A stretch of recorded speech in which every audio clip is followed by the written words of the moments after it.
Cancer వస్తే చనిపోవడం తప్ప బ్రతికే ఛాన్స్ లేదని అందరూ అనుకుంటారు. కానీ ఇప్పుడు ఎలాంటి క్యాన్సర్ అయినా సరే నయం అయ్యేలా ట్రీట్మెంట్ అవుతుంది. ఎక్కడనో చెప్తాను, వీడియోని లాస్ట్ వరకు చూడండి. ఇది అందరికీ యూజ్ అయ్యే వీడియో. ఫ్యామిలీ అండ్ ఫ్రెండ్స్కి అయితే షేర్ చేయండి. హైదరాబాద్ చెంపాపేటలో ఉన్న నాగేశ్వర ఆయుర్వేదిక్ హాస్పిటల్కి అయితే వచ్చేసినాం. వీళ్ళు ఎలాంటి క్యాన్సర్ అయినా సరే ఆయుర్వేదిక్ మందులతో అతి తక్కువ ఖర్చుతో తగ్గిస్తున్నారు.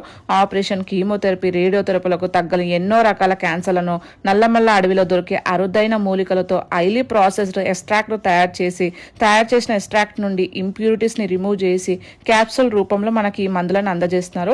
ఎక్స్ట్రాక్ట్ నుండి ఇంప్యూరిటీస్ ని రిమూవ్ చేయడం వల్ల మన బాడీలో ఈ మెడిసిన్ కంప్లీట్ గా అబ్జర్వ్ చేసుకుంటుంది. కీమోథెరపీ, రేడియోథెరపీ తీసుకున్న వాళ్ళు కూడా ఈ మెడిసిన్ తీసుకోవచ్చు. క్యాన్సర్ లాస్ట్ స్టేజ్ ఉన్న వాళ్ళు ఇక్కడికి వచ్చి ఎలాంటి మందులు వాడకుండా కేవలం ఈ మందులతోనే క్యాన్సర్ ని నయం చేసుకున్న వాళ్ళు చాలా మంది ఉన్నారు. Nageshwara ayurvedic hospital treatment result తెలుసుకోవాలనుకున్న వాళ్ళు నాగేశ్వర ఆయుర్వేదిక్ యూట్యూబ్ ఛానల్లో ఒక్కసారి చెక్ చేయండి. వీళ్ళ బ్రాంచెస్ వచ్చేసి హైదరాబాద్, ఒంగోలు, బెంగళూరు, గిడ్డలూరులో అవైలబుల్ గా ఉన్నాయి. ఫర్ మోర్ డీటెయిల్స్ స్క్రీన్ మీద కనిపిస్తున్న నెంబర్ కి కాంటాక్ట్ అవ్వండి. మీకు నియర్ బై ఉన్న స్టోర్ ని ఒక్కసారి విజిట్ అవ్వండి. Thank you so much for watching.